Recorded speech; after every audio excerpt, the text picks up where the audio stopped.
The New Zealand Harness Racing Show now, catching up with Cam Kirkwood. Long time no see. Hello to you, Cameron. G'day, Paul. Yeah, it's good to be back. It's been a while, but come back good after a spell. There's going to be, a long spell, 2 enforced spell. You're right.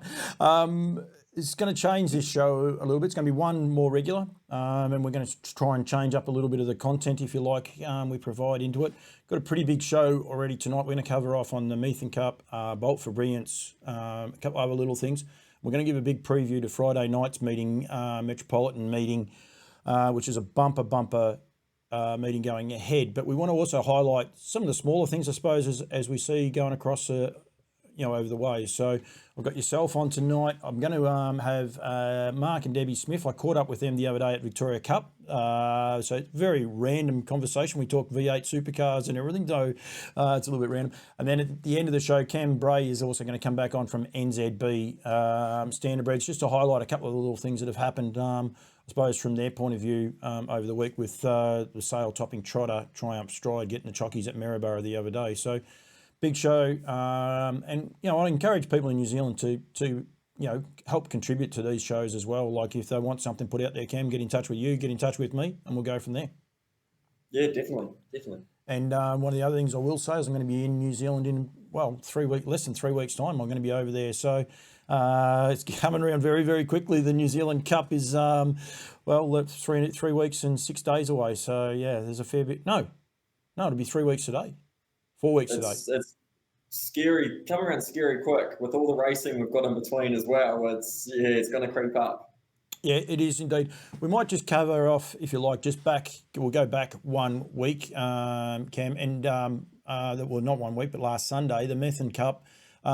Grass started and Cranbourne can see them all. I absolutely love these style of racings. I love the setting that you guys are afforded here at these meetings. You might take it for granted, a lot of you guys, but it's just spectacular. What I'm watching right at the minute on screen is just absolutely spectacular viewing.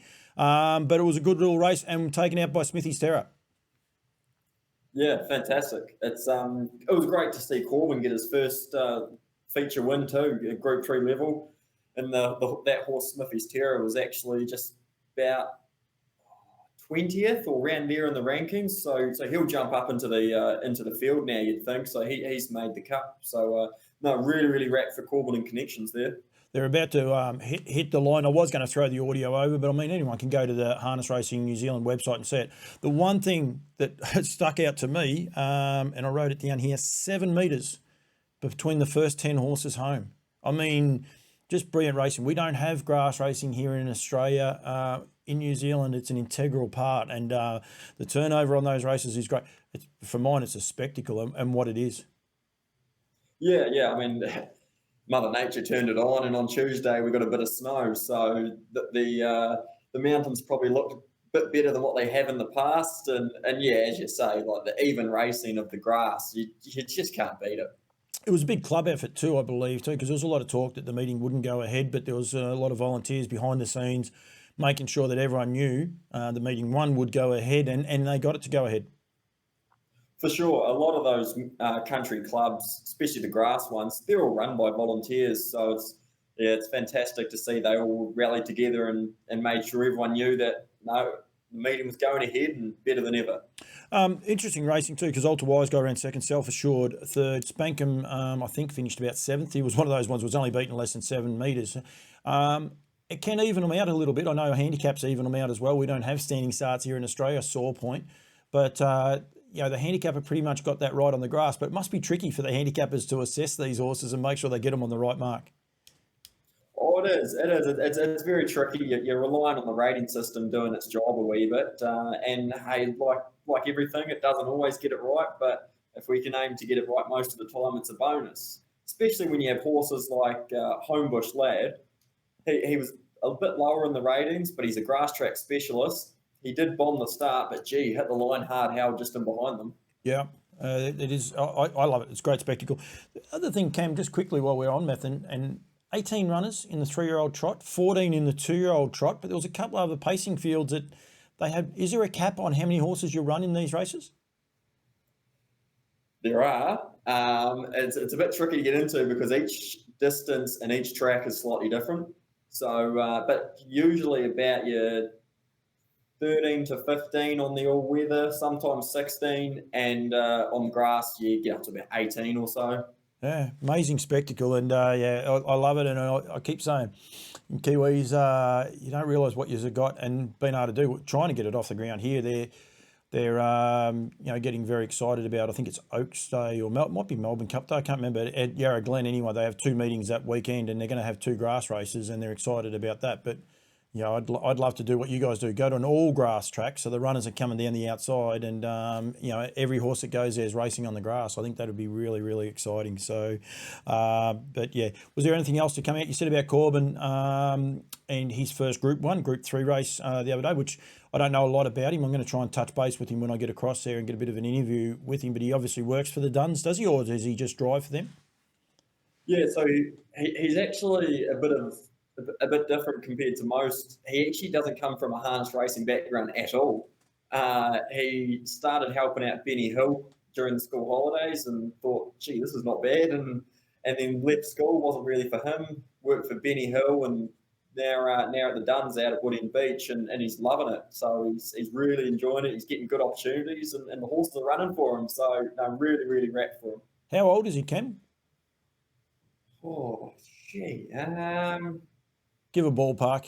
You won't be in trouble.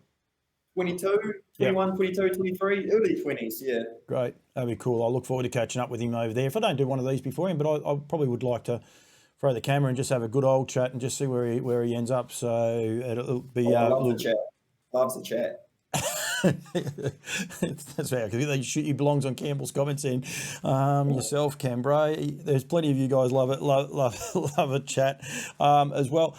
Just while we stay on to the New Zealand field, if you like, but Bolt for Brilliance and Invictus around to the again, winning last week. He's on the road to the Inter-Dominion, I believe. He's coming across here to Victoria, and he's going to add a lot of intrigue to the trotting depth ranks over here. Oh, for sure. The class of horse that he beat, not to disrespect them because you'd love to own any of them, but it wasn't a Sunday Sun or an Olivici type horse that he's going to cop over your way. So he's going to do a bit of travelling because he's still going to come down here to our Dominion and then across to Australia for the Inter-Dominion. But he's a pretty smart animal, very, very good. He managed to beat Sunday Sun at his own game over 2 mile earlier in the year. So he's a pretty special animal. He's going to add some interest.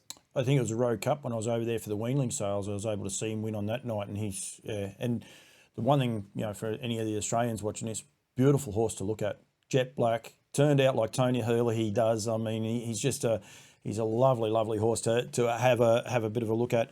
Going back, if you like, coming from Victoria, did you happen to watch the Victoria Cup the other night? I did because. Like Bolt for Brilliance, there was a bit of New Zealand interest in Rock and Roll Do, hopefully making his way over here. Well, sounds like it's all confirmed sort of thing. Yeah, I believe so. I believe he's not far off jumping on a plane.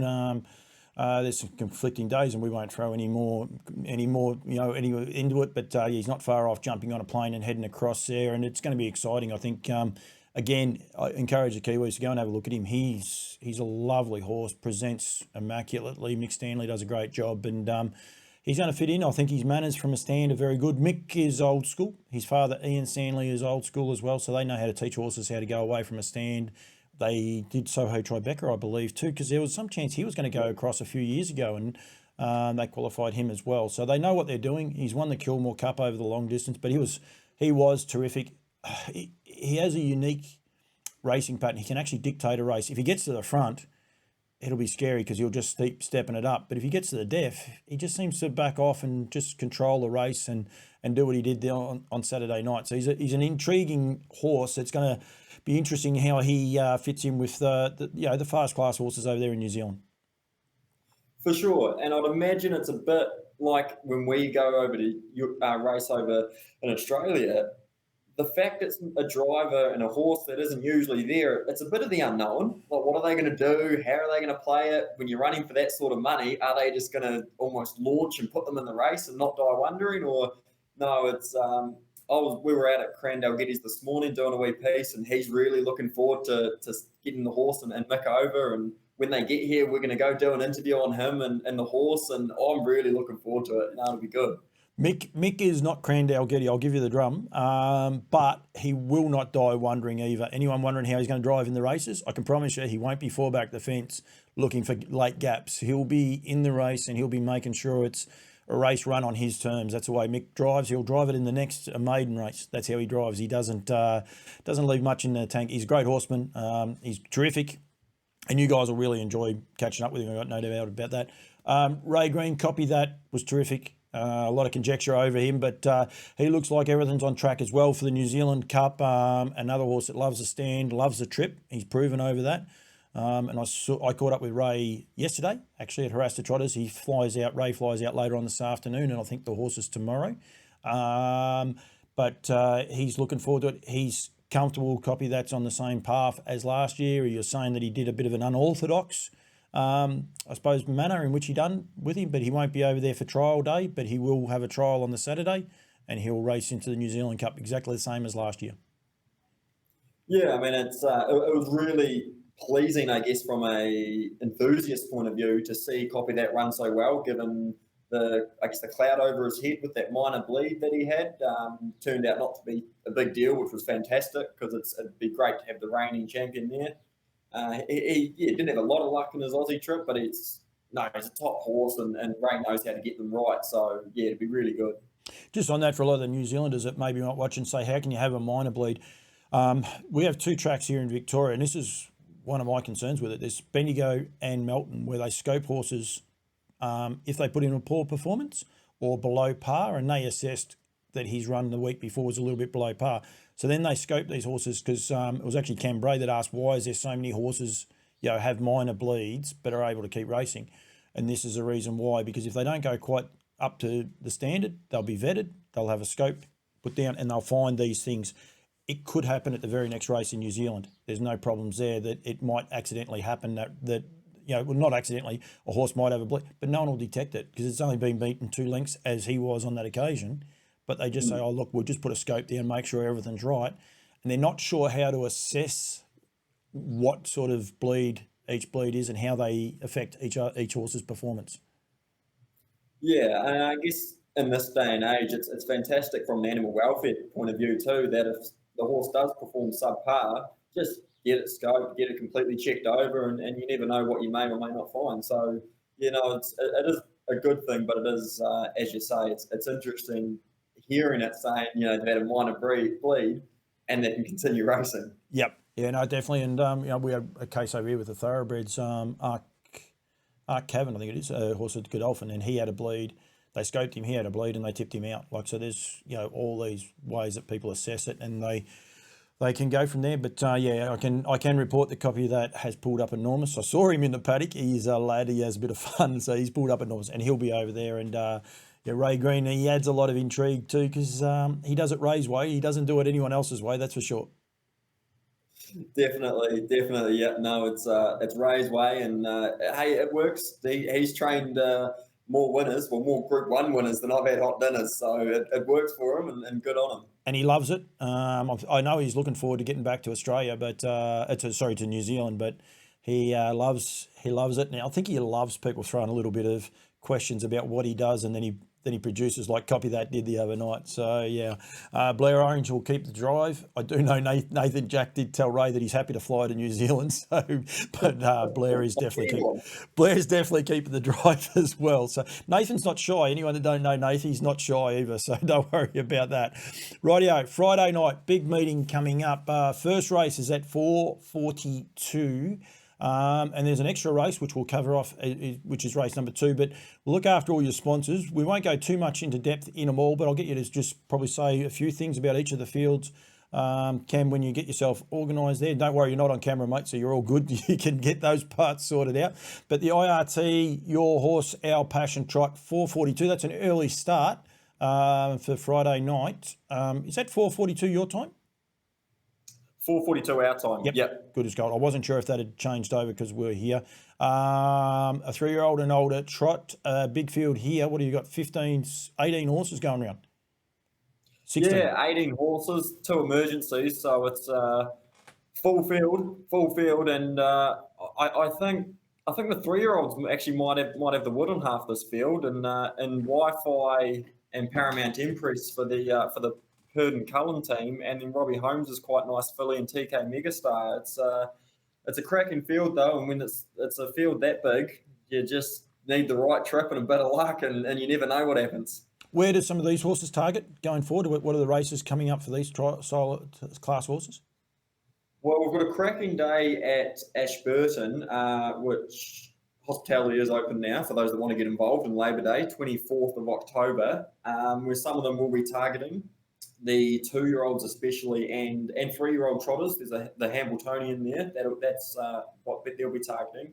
But the main aim for a lot of these will be December the 4th, which is a whole new day, Grand Prix Day. It's 9 races, 8 Group 1s and a Group 3. It's a real enthusiast day. It's pretty exciting, and hopefully every year we'll be able to build it bigger and bigger and bigger, and it'll be like a third Cup Day almost. It'll hopefully keep going. I did a thing with Cam Bray last week, and we highlighted all the horses and where they were at, but we will keep up to date with that, and I'm hoping to be back there for that as well, which is, it's unfortunate it's in the middle of the Inter-Dominion Carnival, but I still reckon Australia and New Zealand should be a harness racing package, and I think it will only complement how good the harness racing is when they can include those two sports. But we'll get into trouble for saying that, so we'll just stay out of it. We'll just do Campbell's comments and we won't worry.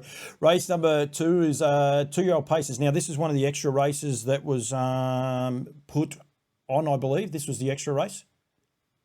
Yeah, it was. Yeah, so this is not the leftovers. I want to call it leftovers. The excess horses that nominated for the Harness Million, with the change of birth date, now that they stay 2 till the end of the year, they were quite pleasantly surprised with the number of nominations for that race. So this is almost like their consolation. These are all the ones that should have probably been in the field and would have in previous years, but just with everything and the massive amount of nominations, they unfortunately didn't make the cut this year. Johnny Dunn's got 2 in it. Purden and Cullen have got 4 in it, I'd say, looking at the colours very, very quickly. Crandall Getty. I apologise for the other 3 sets of colours. I don't know those, but good quality horses, I'd say, going round. For sure. And, just to keep everyone happy, the other 3 are Kevin Fairburns, the Commander Ben, guest artist is Tom Baggeries, and out amazing is Tony Barons. You should know those colours, the good Queen of Leaders. Yeah, it was terrific on Saturday night. I do apologise. Courage Express, who trains that one? Did I miss one? Cougar Express. Yeah, Mark Jones. So Mark watches this show. Yeah. We'll get into trouble from Mark, so don't worry about that. So, rightio. Race number 3, 5:35. It's an early start. How do they work? Early starts there. Good. They do. Yeah. Because the trainers and drivers, they're working long hours. They don't want to still be there at 10:30, 11:15. No. By the time you take the team home and feed up and muck around there, you're not getting in bed till closer to 1. It's tough going. So, no, early start, get in, get out, nice weather. We'll quickly scoop over this one. This is a Graphite Developments. This is a 54 to 70 class pace race, but a good field. It's a cracking field. It's a lot of these mid-grade races lately, like this, as you said, 54 to 70. A lot of these ones, say up to your 75 recently, have been some of the best races. They're just even racing. Time of year, you're getting a hell of a lot of horses out and about. Like we've got well over 100 at the trials tomorrow. So there's no shortage of horses at the moment. That's awesome. That is really, really good because that's something we don't have over here.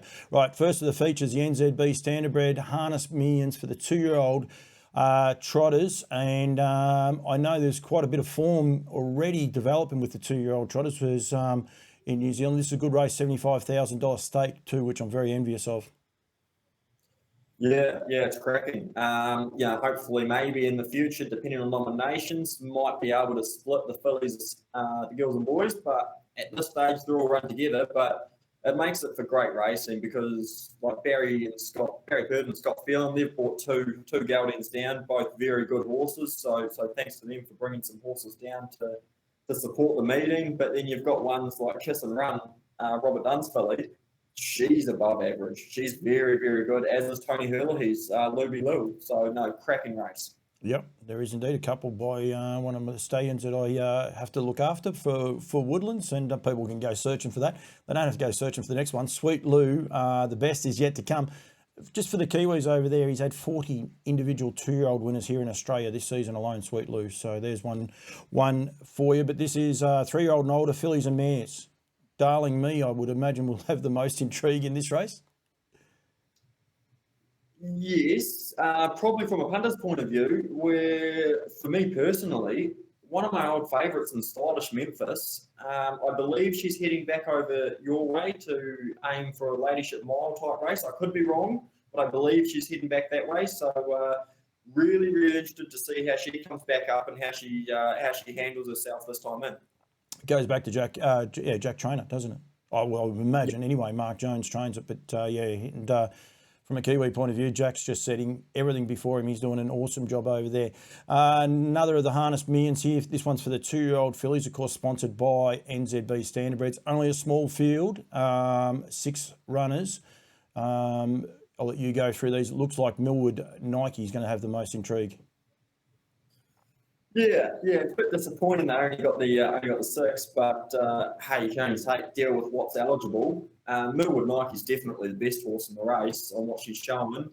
Love Struck didn't look as comfortable right-handed, so we're looking to probably make up a couple more lengths now she's back left-handed. But hey, you run last in this race, you get a 6th next to your name, and you pick up $5,000. So I mean, it's not bad just for those there that are potentially making up numbers. No, definitely. And it's, as you say, it's a bit sad that it's only a small field. We'll say well done to Harness Racing New Zealand for getting him on early, that's for sure.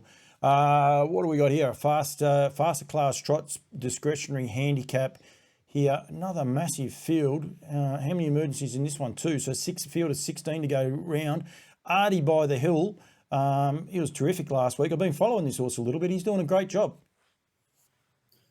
It was a serious racehorse up on the North Island for Derek Bull, and Derek did a fantastic job with him. The only trouble that he had up there was they only raced once a week, so he was a bit stuck as to where he could go and what he could do. Where down here, you can place him a little easier, but he's a serious horse, and he's a fantastic horse. And this is probably going to be one of his biggest targets, but hey, he's going towards the Dominion, so he's got to keep stepping up, and I think he's good enough.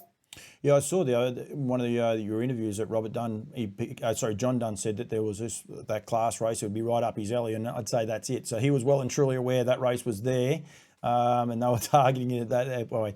Air Park Canterbury, 3-year-old flying, a field of 10 runners to go around. Another of the features, $100,000 stake money. Yeah, so this one actually used to be a $50,000 Group 2 lead into the Derby. But this year, for the first time, we've boosted it up to make it its own race, $100,000 Group 1. So it's a cracking race. And the draws have really made things interesting here because Republican Party obviously beat Akuta last start. And it's the only one, Republican Party, only one on the second line, can get off when he needs to, but I don't think he'll need to because Don Morrow, the one he's following out, is a serious racehorse. Look at the form. Look at the form in it, and you look at the form, and then you put the colours alongside of them too. There's a bit of intrigue, and you've got a couple of double ups. You've got the Duns, the Purdens, and the Delgettis, all with multiple runners in it, all with terrific form next to their name as well. Oh, definitely, and it's so good to see because usually you might get your 1, maybe 2 that stand out, but I mean you could probably make cases for half a dozen of them. It's fantastic to see. It makes for good racing, good betting, and just get involved. Where does a horse like Bach? He's only had the 3 starts, 3 wins. How does he rate? Wow, I hear whispers that he's going to be very, very hard to beat the Show Day Futurity, which is a $30,000 race on Show Day, obviously. Yep. And that's the 3-year-old horses too. So off that and what I'm hearing, I think this will be a test for him, but I think he'll be able to measure up. The draw doesn't help, but give him half a trip, they'll know he's there. More of a conditioning race, this one, getting him ready for those taking on the big boys and going from there. $200,000 NZB Standardbred Harness Millions for the 2-year-old colts and geldings. This is a listed race here, race number 9 at 8:30. Terrific times. Make it a bit hard for me. I'm going to have to be inside early. Oh, no, yeah, it's all right. I'll have to be inside early watching it. But going from there, you see that first 2-year-old race, and as you said, you didn't want to say they're the leftovers or you see the quality in this race, and you can see why a lot of those horses, unfortunately, didn't make the big dance. Yeah, well, I mean, like the horses that made race 2, they're purely there because they haven't won a race yet. They're all maidens because it was done on group form and then race winning form and that sort of thing. So they're all fantastic horses in their own right, and will be in 6 months' time. It's just that, unfortunately, the good problem to have, but the crop is that good this year, and this race just shows it. You go through the form and the horses, it's unbelievable, and it helps that, hey, Merlin's outside the front line and Don't Stop Dreaming outside the back line, the 2 unbeaten horses. So Alta Meteor and Charlie Brown were freakishly good last week, so they've got better draws. So it's a cracking race. It's definitely a good race. No, it is indeed. There's some great names in there too. I still keep saying it. Watermelon Sugar. I need to know how they come up with that name. It's just, there's got to be more to it than just, oh yeah, that sounds good. So, and anyway, it's one of those ones that does get me a bit. So I know that horse has entered for the Aces. That's how I got to talk about that horse's name. So he's going to be racing on December 4 at the minute anyway. So race number 10, the Canterbury Park Trotters Cup. You'd have to be wrapped with the field you've been able to assemble here. We said there before about Bolt for Brilliance. Of course, he's not there, but he's about the only one missing out of this field at the minute, mate. That's the thing. You put him in this field, it really beats it up nicely. The Greg and Nina Hope 3 are trotting super. Sunday Sun had an uncharacteristic gallop at the 800, but on his day, we all know how good he is. But it's because of his gallop, Smoking Bando really put up his hand. So, yeah, he could step and make things interesting. So it's a cracking field. Even a horse like Oscar Bonavina, he's not going bad. Hasn't won for a little while, but he's actually not going bad. He just keeps finding one that little bit better than him. Yeah, well, his last start at Banks Peninsula on the grass in the DG Jones Trotting Cup, yes, it's a second next to his name, but he actually had a flat tyre too, so he was working overtime. So he's going super, just not quite getting the rub of the green. No, that's exactly right. And if it changes, who knows what will happen. 2 more races to cover off on 9:30. The Harness Racing Unhinged. Must make sure we look after. I'm in all sorts of trouble. His name's just escaped me. And Nigel. I'll be in trouble from Nigel, but he, of course, is Hardest Racing Unhinged. So great to see him with a name. These horses, a lot of these horses, am I right in thinking that this will be, getting them ready for the New Zealand Cup as well? Standing start discretionary, and they're all high-class runners? For sure. Yeah, most of them are nominated. Actually, I'm going to say they all are. It's Shannon and It's All About Faith, I don't think are. But other than that, they're all nominated for the Cup. So that's where they'll be going. And it's good to see horses like One Change back. He's a very, very class horse on his day. And it'd be nice to see Krug improve a little bit from his Hannon run and Kango and Cranbourne step away and make a bit of a race of things. So, no, that's a really good race, which, to be fair, I don't think I'd be surprised if any one of them won it. No. Very, very quickly, just Cranbourne, next to his name, Cam, he's got 2 Ps. What does that mean? Pulled up. So okay. He's actually hasn't stepped away, and he's in the last 2 runs, and he's gone for a bad gallop, and they've just had to pull him up. Okay, so that'll be a worry with Cranbourne by the sounds. Yeah. That's the trouble. He can be a bit naughty, but he's got that fire that when he does put things right, they know he's there. Yeah, I know him and Terry and a couple of these other horses last year, they burst onto the scene for the New Zealand Cup because of, I suppose, lack of quality fast class horses, and that's how I got to know those horses last year. And then the last race is a 35 to 53 $20,000 discretionary handicap. It's actually a mobile, so I don't know how it's a discretionary, but good field. But it's the last race on what's a bumper card, mate. It is, and finishing off with 14 horses. Yeah. Like the pick 6 that night is going to be very, very challenging to get. You're going to need to lay down a lot of money. Like happy place for Bob Butt. His team's flying, but he's got the niggly draw, so it's. I could not see who's going to win that. Patrick Gold's been going very well, and it does have the draw from the 1 for Bruce Hutton, so that could potentially be it.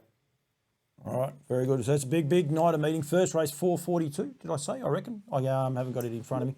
4:42, going to be a big night of racing. We'll have a recap of most of those next week, Cam. I'll probably call on you again next week. But the junior drivers have been announced. They're going to be racing at Melton. Sorry, not Melton. Kaikoura. I got it the third time. How am I going there? The final will be at Kaikoura. Unfortunately, I won't be there for that. I will be there for the Monday, but not for the Sunday because it clashes over here with Redwood Day. But it must be good. It must be exciting for the junior drivers to be on the spotlight. Yeah, for sure. So I think, I could be wrong, usually am. I think they've got 3 heats at Methven and then another 3 on the Friday, then another 3 at Kaikoura. So, hey, it's good for those northern juniors and especially like northern and southern juniors that don't necessarily get the chance to be driving on the grass at Methven or the scenic of Kaikoura, because Kaikoura is an outstanding track. I'm not sure if you've been before, but you'll love it on the Monday. So it's great for them and to highlight the future of the game. So yeah, we're doing profiles on every single one of them, so everyone can learn who they are and a bit more about them as people and just get their name out there. No, well done to you guys. I'm looking forward to catching up with your Rock and Roll Do interview. And you're already, as you said, you must have been out at Cran, so there must be something else in the pipeworks coming out very, very shortly. So keep up the good work, mate. Thank you. Thanks for joining me. We'll be back next week, whether it's with yourself, Cam Bray, both of us. Who knows? We could end up doing. You wouldn't know what could happen on this show, but we will be highlighting. We'll be recapping over these races where they look for in the future, plus highlighting the weekend's racing as well going forward, mate. So I thank you very much for joining me. No, thank you. Good as gold. And I'm actually going to throw to, as I said, I was at Vic Cup on Saturday night, and I actually caught up with Mark and Debbie Smith from Shard Farm. So I'll throw to them, and I'll be back with Cam Bray straight after it. Okay, the New Zealand show now. We are catching up with some Kiwis in Australia for Victoria Cup Day. Hello to the Smiths. Hello, Deb. Hello. How are you, Paul? Very, very well. And Mark? How are you today? Very good, thank you. And I do a New Zealand show quite regularly, and it sort of almost come about because of the guys from Southern Red, instigating a bit of cross-island promotion, if you like. And now it's good to have you guys back over here for the first time since COVID. So, how you've been enjoying your experience over here? Absolutely enjoying it. It's actually very enjoyable to meet you face to face. As you said, we've done podcasts, but it's a pleasure to meet you face to face also. Yeah, makes a difference, doesn't it? When you can actually see the person. Has you been looking after your Deb over here? Oh, absolutely. Yes, thanks to Air New Zealand for cancelling the flight today. That's the only reason why we're here. So we fly out in the morning at 9:30. Oh, well, you weren't going to be here for the Vic Cup? No, we were going home, but they cancelled the flight. So well, luck's a fortune, and you've got a runner, and you're up giving him a cuddle there before. Mark Shard, he's here. He's up against it a little bit from the barrier draw and the likes, but Luke was reasonably happy with him. Yeah, Luke's really happy with him, but he's out of a really bad barrier, so we can only wish for luck. He needs a lot of it, but hey, he's in it. You know, you can't win it if you're not in it. So no, that's exactly right. Right, Southern Red for a start. How's everything going down the South Island of New Zealand? Bloody fantastic. We had snow there, snow and ice on about 3 days ago, so we didn't see it because we're here in Melbourne, and there's still plenty of good grass growth, but our tour this year has got over 70 yearlings on it for the Southern Red Tour, so that's the best number we've ever had, so it's looking really good. Yeah. And last year's sale was exceptionally well for most of you. There was a couple that probably didn't have the greatest of sales, but overall it was a pretty well exceptional sale for you guys from the Southern Red group. It was, yeah, but we'll be definitely looking forward to the Australian buyers coming over this year and supporting us again as they always do. And you actually still need the people on the ground in the auction ring, even though you have, you know, all the online stuff and everything. It will still be good to see all the actual buyers on the ground. And you had him jumping around a bit. I saw by some of the photos at the yearling sales last year. Oh, did I? You had him dressed up in the clothes, and you had him doing what he was allowed to do. You're right. He's had a hearing test because he didn't listen to exactly what I said. But that's a married thing, okay? That's what happens. You put this on, and your hearing goes. Yeah, he said it was selective deafness at the time, but he's got to function. He's got to do what he's told. You enjoy the sales? Yeah, well, that's the problem, of course, is that I couldn't say no, and I've got 16 to do for the sales this year. We both work full time, so it's going to be a logistic. Well, it won't be a nightmare. It'll be like a military operation this year. We have to get it right. But it's a funny thing. Everyone does the sales, and when the sales are on, we're all about promoting the horses. But I talk to so many people, especially here in Australia, where I'm able to travel around and out of season, and they just love it. They look forward to it. They're really excited about the future of it. My husband's still giving me a hard time about the number, but as long as our son's moving out when we get home, and he's bought his own house, and so there'll be just him and me there to cook for at night and stuff, so we don't have to worry about cooking for a whole lot of other people and worrying about, we just get the housekeeper in twice a week, so because it's hard work. I go from 5 a.m. in the morning through till 9 o'clock at night when I do my last round with the horses, so yeah, I love it. It's great. I wasn't sure where you were going with that when you said it was only going to be me and him home, so he's going to be in the doghouse or what. I wasn't sure if that's where you were going or not, Deb. No. With Southernbred, with your tour, you said there you've already got, 70 yearlings to show. It keeps growing bigger and bigger. I was borderline going to be on it this year. I won't be on it. I'm going to actually be there prior to that to promote them, to encourage people to get there. But if people want to get involved in the parades, how do they go about it, mate? The NZB website will be advertising their dates of the tour, and it'll be coming up shortly on their website. So if you go to NZB website, they will actually advertise all the tours in New Zealand, including the Southernbred tour. It'll be actually NZB Standardbred. Yes, it will be Standardbred. Yes, Standardbred. Yep. Yeah. So and that's key. Do you look forward to it? Like, I mean, one, you get yelled at and you got to go hey a lot, but I mean, do you actually look forward to it? I do. I mean, can't wait to the foals. We got 3 at stud right now due to foal, and that's the start of it again, and it'll be exciting to see what the foals look like when they come home. Normally, we pick them up after about 4 or 5 days old, so we get them back to Shard Farm to start feeding the mares and the foals, and it's quite exciting. So yeah, it's good to see the young foals arriving on the ground. How have you enjoyed in Australia? Like, what? Our daughter's here, you see, so we come over once a year, and we just spent 8 days with her, so we've had our fill, so we go home now and shift the son into his house and get some normality about ourselves. So yeah, be able to sit back and enjoy it. You've enjoyed yourself? Absolutely, yeah. Aussie's good, and we love this area because we've been to Melton a couple of times. We're going to know a few people down here now, and you just talk around, and everyone just loves the horses, and you just sit down and talk to anybody, and they'll talk horse talk, and it's great. You and I were going to talk V8s before, remember? We're going to talk Van Gisborne. Do we know where he's going to start? No, we don't, because apparently the top 10 shootout was cancelled today, so he was P4 in the last practice. I suppose he goes back from 3 places from there, which will be P7. I don't know. I haven't actually officially read the latest website. It's funny how you would think V8s, you'd probably think, he's got no idea. And it's amazing, this world. It's very, very small, and the things we all enjoy. Yeah, it is, isn't it? And I've been to Pukekohe once. It was 3 years ago before it closed down. But I got sick of him, so I sent him to Pukekohe. And I'm coming to Bathurst next year for the Gen 3. So I'll be back in New South Wales next year for the Gen 3s. Yeah. So you're a bit of a revhead? Yeah, a bit of a rebel. Right. You can ask Cam Bray. He actually got to drive it this year, but I had to keep telling him, don't speed, because there's cameras everywhere. But he was like a kid in a candy store. If you get there early enough and there's no races, you are actually allowed to. It's a public road, and you are allowed to drive it. So yeah, Cam Bray, he had a bit of a buzz actually. Yeah. Oh, well, that's good. I could be Cam Bray number 2. It'll be fine. All right, Shard Farm. How many of your own are you guys going to have? I mean, you're preparing a few. How many of your own yearlings? We're preparing 9. Our top mare, Pemberton Shard's got a filly in by Captain Crunch. She's outstanding looking. The third one, Better's Delight filly's just had her first race start and won. So that Captain Crunch is a lovely filly, faultless. But there's 9 of them. There's 3 colts and 6 fillies.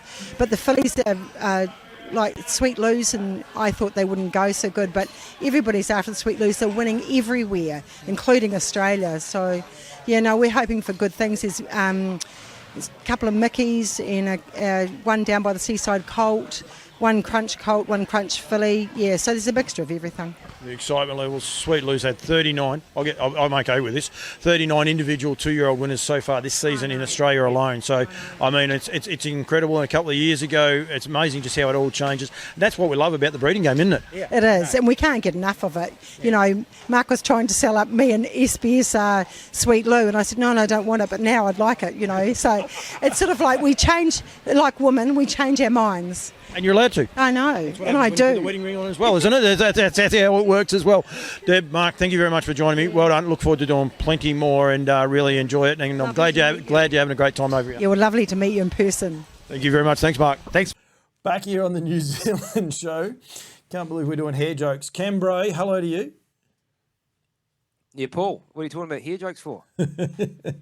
You and I shouldn't be. It was great to catch up with Deb and Mark. Can't you see the wind blowing through these beautiful locks? It was great to catch up with Debbie and Mark Smith at the at the Victorian Cup. I'll catch up with them at the New Zealand Cup as well. But I think they were pleasantly impressed to get an interview as well. So they had a ball. And the Kiwis, I suppose, all in all, performed okay on the big stage the other night at Vic Cup. Yeah, I think so. You know, it's big time racing, so it does make it reasonably tricky. But yeah, I think they held themselves pretty well, didn't they? Well, the winner eventually came from a New Zealand bred horse. So what more can you ask for? And that's what we will highlight those things in a second. But we'll highlight a couple of the other achievements. But Rock and Roll Do, we all want to try and buy a bargain if you like. He went through NZB Standardbred sales and. Brendan James didn't have to part with a lot of money. I don't know if Brendan actually purchased him from that sale, but he got him relatively cheaply. Yeah, no, he did. He was $14,000 purchase as a yearling. He subsequently, I think, been back and bought a few off the same fella privately. So they've struck a wee bit of a relationship. So that's not good for the auctioneer, but good for them. You know, they've had a bit of success, so good on them. No, and they are having success, and they're bringing their horses across to New Zealand for the New Zealand Cup, which is going to be terrific. Cam Kirkwood said then they've already penciled in an interview with Mick Stanley and that at Cranes. So there's going to be a lot of build-up. It makes for great intrigue all of a sudden. The New Zealand Cup's always on the radar of all the harness people, but all of a sudden you have this dominant Victoria Cup winner who's going back over there to take on, you know, the best handicap horses we can offer now in Australia, that's for sure, because we can't have one here in Australia unless you're in Tasmania. So it's it really is a lot of intrigue, I suppose, with what it offers. Well, you know, it is probably shaping up to be, and people have been reasonably critical of the New Zealand Cup in recent years, especially around the discussion around handicapping versus all off the mark. And probably this year's going to probably go down as one of the better versions of the race, particularly with the likes of Rock and Roll Do. I think Majestic Cruiser, he's gone to a trial for a barrier ticket to get away from the stand, so that adds some more intrigue into the race. I didn't think he was coming. I think it looks like he is. I thought he was. I can be proven wrong, but I think it was on track, I think. So yeah, there's a bit going on, especially when I think you've touched on it with Cameron earlier with the Melton Cup. Yep. And it just shows you when you get to that elite level, the different form lines that are going to come out or lead into the Cup. There's a bit going on there. With Cam, I pointed out the one thing that struck out for me is, you know, you read it and you can just go off from the lines, and it was what was it? Smithy Terra beaten Alta Wise Guy and Self Assured. The first 7 horses were beaten less than 10 metres. Sorry, the first 10 horses were beaten less than 7 metres. Sorry, I've got to get that right. The first 10 horses home weren't beaten 7 metres, which, well done to the handicapper, but also probably shows where the New Zealand Cup is this year as far as intrigue and where certain horses are at. And it was a reasonably truly run race too, just quietly. Like they got along a wee bit on the grass, albeit some of those horses there you would suggest that that was their New Zealand Cup. There's some that have got, you know, bigger fish to fry, so to speak. But Smithy's Terror is a great story in himself. The fact that, you know, he came through and won the one of the winter Rattos here, which was designed predominantly for the middle and lower grade horses. So he has progressed along in a huge come ahead, leaps and bounds. So yeah, it just adds so much intrigue, which I think is great going into, you know, Cup fever. Yeah, absolutely. And Corbin's a great story as well, and I think well done to the Yeah. Duns. He's only a young man, and I think it's great to see him. It was his first Group 3 win, and I think that's only good for the future of the industry when you can get non-family names into the industry and winning big races. I think that's you and I keep banging on about it, Cam. We've got to make it smaller for Australia and New Zealand. We've also got to make it easier for non-families, if you like, to be able to get involved and get in the industry and be able to prosper as well. Not just get into it, but be able to make a living out of it. And also I think you go down into the get into the breeding of the horse, like as you know, I'm reasonably intrigued with. And the sire of Smithy's Terror, he won 3 himself, so that's good to see, isn't it? Like a homegrown sire who won 3. He's had limited opportunity at start, and geez, he's doing a good job. He is. Geez, he's doing a good job. He is doing a very, very good job. Yeah. Hell of a good job. So it'll be great to see him get in the New Zealand Cup and compete too. Absolutely, copy that. He's heading back. I spoke to Ray yesterday. I've already said this with Cam Kirkwood, but Ray was wrapped with him. He, of course, is also another NZB graduate as a weanling, of all things. He was a weanling graduate, yep. Yeah, so he went good. He got locked up on the pegs, didn't he? I think from memory. Got out late, but he's as I say, he's probably got bigger fish to fry too. You know what I mean? Fastest last 400 of any horse in the Vic Cup was copy that. So there you go. There we are. There. We want to highlight a couple of things. One, big night of racing on Friday night. Cam Kirkwood and I went through all the runners, but NZB, their commitment to harness racing with these races, you cannot question it. And geez, you got some nice fields assembled for the NZB races. Well, yeah, I particularly, enjoying seeing the 2-year-old colts and geldings. Yeah. Like with the change of season, things have changed. The whole complexity has changed. Is the formula right currently for futurities racing? Well, it needs to be questioned. But one thing I think needs to be really commended here is Harness Racing New Zealand and the club. They have seen that the colts and geldings was oversubscribed, well and truly, and they've now gone and chucked on an additional 2-year-old colts and geldings race, which I reckon is fantastic. They should be applauded for that. That's thinking on your feet and taking advantage of horses while they're out and about, rather than having them sitting in barns around the place. But ultimately, how good is that? It's a great field, the 2-year-old colts and geldings, and Merlin, who's got a picket fence form line, he's got the visitors draw. Yep. So that adds a wee bit of intrigue to the whole thing too, doesn't it? The trot, great field for 2-year-old trotters, I think. Too, from a sales graduate, when you think about it, we're only operating from a pool of about paid up. We're only operating from about a pool of about 40, 45 horses. So to have 11 of them up and about as 2-year-olds, I think is pretty good. Yep, no, definitely. And then obviously the fillies was a bit of a smaller field, but ultimately it's quite a nice wee field too. Yeah, no, it is. It's really good racing, and a lot gets said about the season. Cam, you touched on it very quickly. Then. Even here in Australia, there is the middle of winter is a bit of an abyss, if you like. I mean, a big hole, and there's not a lot going on, and it can get a little bit depressing. I think trainers and drivers need to probably plan some holidays, get away, walk away from because the excitement level here in Australia and in New Zealand, all of a sudden you're getting these races and they look like they're going to be crackers, and then they go out and race them, and they are cracking races. Yeah, you got to remember that, like these 2-year-olds here, they haven't had the pressure of the old model. And how many of these horses here today, we'll never know. How many of them under the old circumstance wouldn't have been here? Yep. Is the big question you have to ask yourself. And I'd suggest there's a few. So yeah, I think that's something we need to look at. I don't think we need to look at it as a sport, but the individuals themselves need to have a look at. Yeah, take a holiday. That'll be a novelty for many horse trainers. Because unlike the thoroughbreds, we don't have jumps racing or the mudlarks, so to speak. And just look what it's done to our age group racing. Now for the second and third week in a row, we've got maximum fields. We're going into next weekend, obviously, is Labour weekend over here in New Zealand. A massive day down at Ashburton on Labour Day Monday, full of age group futurity racing. Again, it's going to be big fields. So it's just exciting. It's good. It's a great time to be alive, Paul. No, it is indeed.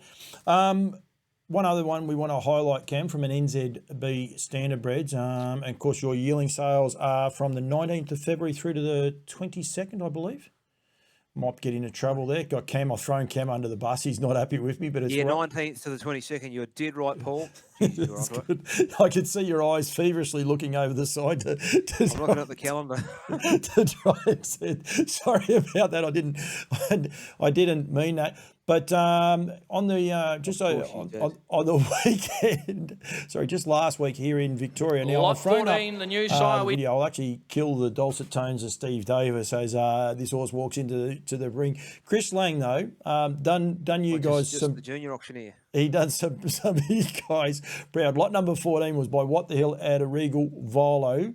M. Thompson actually sent me through the full sale of this horse going through the sale. There's a little bit of banter and that going back towards the end, but this horse debuted at Maryborough the other day, was impressive in winning. I know he's been a bit of a work in progress, but great to see an expensive horse like that. The buyers, the people putting their hard earned in, getting a result early on in this horse's career.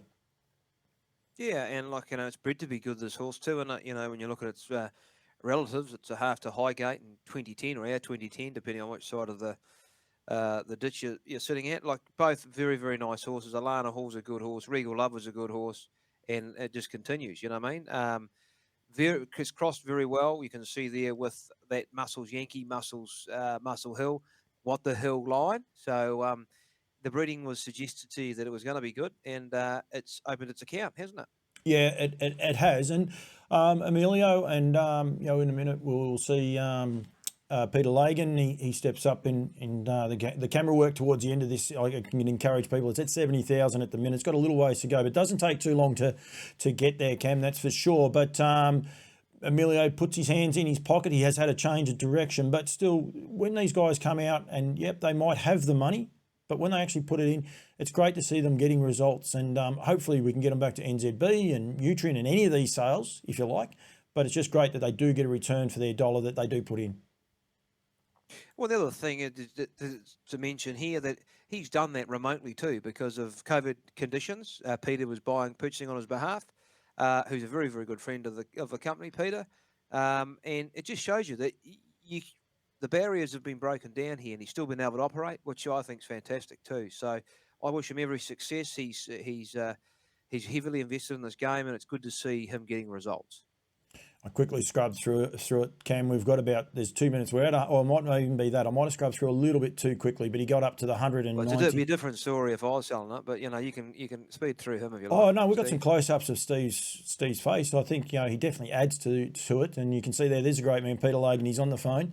I think it's about to finish because I think he's about to walk away, and it's knocked down to him for 190,000. So I must say, thanks to Em, I didn't realise that it actually went quite as long as what it did, but it was definitely there. But Emilio, they had a great day because Toro Stride won 2 races later, and he was an expensive purchase as well from NZB Standardbreds. Yeah, well, he was, I think, the year previous. He bought him the year previous out of Queen Kenny. So that does make the horse Toro Stride a fall to Queen Elita. So he was purchased for $280,000. So it was a record price for a trotter in New Zealand at the time. So I think it still holds that record actually. And again, it's from a lovely family too. It's a family that he's had a wee bit of success with too, and Ultimate Stride. So it's a family of One Over Kenny. It's a great family. One Over the Moon. So yeah, again, it's good to see people spending the money on these nice horses, but then the nice horses returning the favour. Yeah, absolutely, and that's the key. And that's what I want to put. Like, we promote them. We're happy to promote them and sell them. We've got to make sure we promote the achievements. And just on another little note, Olivici, although getting beat the other night, was only a relatively inexpensive purchase compared to those two, but 51,000, nothing to be sneezed at in any way. For Chris Lang again. Chris is featuring pretty heavily in this show. I am trying to get an interview with Chris, but he's a little bit elusive around certain times. But he was terrific again in the Bill Collins Sprint. They change all their race names over here, but it should be the Bill Collins Mile. Was terrific second to Just Believe. So the NZB graduates are doing a sterling job over here in Australia, especially some of these high-priced trotters. Yeah, well, again, they don't have to listen to me harp on about breeding, but you go and look up Belgallian, look at the relations to the horse. He was bred to be good, so and he is. So there you go. Yep, I think she's been purchased by Yabby Farms. I think now they actually have her because I reckon we sold one last year through the Nutrien sale. I think out of that mare. Oh, Belgallian, yeah, right, yeah, correct, yeah, yep. Could be wrong, but yeah, I'm pretty sure. That's about it, Cam, for this week. But you Gavel House, mate. We've got Gavel House. Oh, we do too. gotta We can talk never about- forget Gavel House. Well done for you. We're going to talk about Gavel House because it closes. This goes out today, Paul, doesn't it? I presume. Yep. So yeah, that'll close then. If you're watching today, Back to the Future, it'll be 7 o'clock New Zealand time. It'll close Wednesday night. So depending on where you are in Australia, will depend on the time that it is in your part of the world. But just think 7 o'clock New Zealand.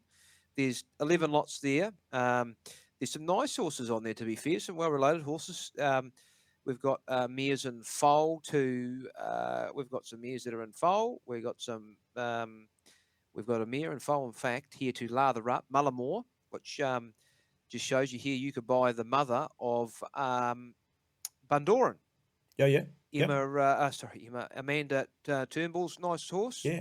Placed, I think he placed in the Inter-Dominion. Yeah, the mare's in foal to lather up for sale. So there you go. You got the opportunity to buy yourself a nice horse there. There's some weanlings here by Superfast Stewart, the same sire as Wee Man Trouble up there in Queensland. So yeah, there's a wee bit there for everyone. A couple of race horses, especially with coming into the summer. A lot of these race horses that are advertised now, I'd imagine would go quite nicely across the summer circuit. So yeah, there's something there for everyone. Make sure you check it up. I think because I do wear other shirts and other hats. I think Lather Up averaged 31,000 at the recent Lexington sale, and they didn't go in until late. So that's a terrific average for a first season sire over there in America. And the yearlings will be sold this year. There'll be the first lot of yearlings going through the NZB sale. Seen quite a few, yeah. Yeah, so they'll be going through. He's a ripper little horse. Don't forget Gavel House. The website is there on there. It is standardbred.gavelhouse.com. Make sure you put all those little adjectives in, and you'll be able to find it. It's an interesting one for the Kiwis because it's not .co. So .com is the proper address there. Yeah. For Gavel House for the Standardbred section. That's what always brought me undone. So I could never find it, but now that I have it printed down there, Cam, I can find it every time I go looking. Just as a side note, we're talking about those nice trotters, and we're talking about Queen Kenny before. In fact, we have a mare on Gavel House. She's in foal to Careatine, Kenny's Commando. Now, Kenny's Commando, you ask, what does Kenny's Commando mean, Paul? Kenny's Commando is from Nice One Kenny, which does make the mare herself a half to Queen Kenny, the mother of Queen Alida and now Toru Strong. Wow. So there you go. And it's by Creatine, you said? It's in foal to Careatine. This mare's in foal to is by CR Commando out of Nice One Kenny, in foal to Careatine. There's a lot of those in Australia, especially in Queensland at the minute, winning because they do an all trotting show. Creatines. Yeah, they are doing a very, very good job, especially as I said up in Queensland, because I think Trump Bloodstock had him on his books, hence the reason there's so many of them in Queensland. But they do an all trotting show released every Monday night, brought to you by Haras Trotteurs. Have a look at me go. Of course, they're great sponsors as well as NZB and Woodlands of this show, so don't worry about that. Plus Harness Racing New Zealand as well coming on board. Must thank all my sponsors, Cam. I'm going okay, aren't I? You do okay, Paul. I mentioned Creatine quite a lot when you go through it. The other one, they're Superfast. What was the last name you said? Superfast Stewart. Yeah. There was a horse won a nice race here in Australia just by him too. He didn't get a lot of opportunities, I don't think, did he? He's had limited opportunities to be fair. Wee Man Trouble's his best perform horse, which it won in Queensland, didn't it? Won a group race in Queensland because it was, wasn't it our man Joshy Whittaker drove him? No, Lukey. Lukey. Yeah, sorry, you got the wrong one. Yep. Yeah, no, I think someone else won a race with one. Just got me scratching my head. Good. I definitely mentioned him last night. I know that for sure. So, that's good because again, he's a horse that's probably, as we say, had limited opportunity. He's doing a good job too, to be fair, with what he's got around him. Yeah, yep. No, got to be able to promote them and get the message across there for them. There was something I was about to say to you, Cameron. Very, very intelligent conversation it was going to be to end the show off with. And it's total. You can add that into one of the next 10 phone calls you'll make to me between now and 6 o'clock tonight. No, just quickly talking on the Trotters, it's exciting. We've not only got Rock and Roll Dude coming over, but I don't know if you got to see Plymouth Chubb the other night win at Melton. there is some chance that he'll be there for the Aces meeting, because that is your Trotters Derby is on that, and I believe Peter Manning is very keen to explore the options anyway. So, and it's another junket, if you like, for Campbell's comments. I'll be over there for it, so I'll be super excited if that does happen. But yeah, just we'll be able to have a live dance off. You'll be able to have a live dance off with the driver. She hasn't forgiven me for that. I sort of can't blame her, to be honest. It's been a little bit of a tirade of backwards and forwards text messages going backwards and forwards. Something along the lines of last interview you'll ever get, or something to that extent. So, yeah, but that's on the All Trotting Show if you want to catch up with Kez and what she is a good story, because I don't know if you watch it, Cam, but she gives a bit of a fist pump, because even in the back of Kez's mind, she knew how good he was going, but she didn't know whether he'd really get back to where he looked like it. And she said after that she reckons he's back. So, yeah, races like the New Zealand Trotters Derby are well and truly on the radar for him, which is exciting, I think, for harness racing again, full stop. Yeah, it just adds more intrigue. The more intrigue we have, the more interesting the whole thing is, isn't it? Yep, absolutely. Cam Bray, thank you. Thank you very much for joining me, mate. Big show today. I don't know how long it's gone for, but I don't care. I want to keep promoting what's going on in New Zealand. As I said, I caught up with Cam Kirkwood to start it off with. Thank you to him. The Smiths from Shard Farm, very, very random conversation, Cam. And then, of course, the mighty Cam Bray at the end of it. So looking forward to it. 3 weeks' time, mate. We'll be in New Zealand, so we'll be having a fair bit of fun. But there's a lot of racing to go past before that stage, that's for sure. Yeah, and just so you know, obviously, I think you already know it, but for the people that are here in New Zealand that are interested, Paul's going to be up in Kaikoura for the Kaikoura Cup. So any of the people out there that no doubt want signatures or autographs from Paul, he will be on course very early on the Monday prior to the Cup. So, and I think didn't you want me to mention that we would stay around for 15 minutes after the last to sign your race book? I think you said, wasn't it? No, it was hats. I'm going to sign hats. Oh, you're going to sign people's hats. You're going to stay around for 15 minutes after the end of the race meeting to sign hats. We'll know how many people watch the end of this interview anyway, Cam. That's a great little footnote. Contact Cam Bray for all the bookings, please. Anyone ring up Cam Bray for the booking 15 time. Minutes. Thank you very much, Cameron. Exactly. You're a clown, but I enjoy it, and that's what we're going to do, make harness racing fun. Thanks, mate. Thanks for joining me. See you later. Haru.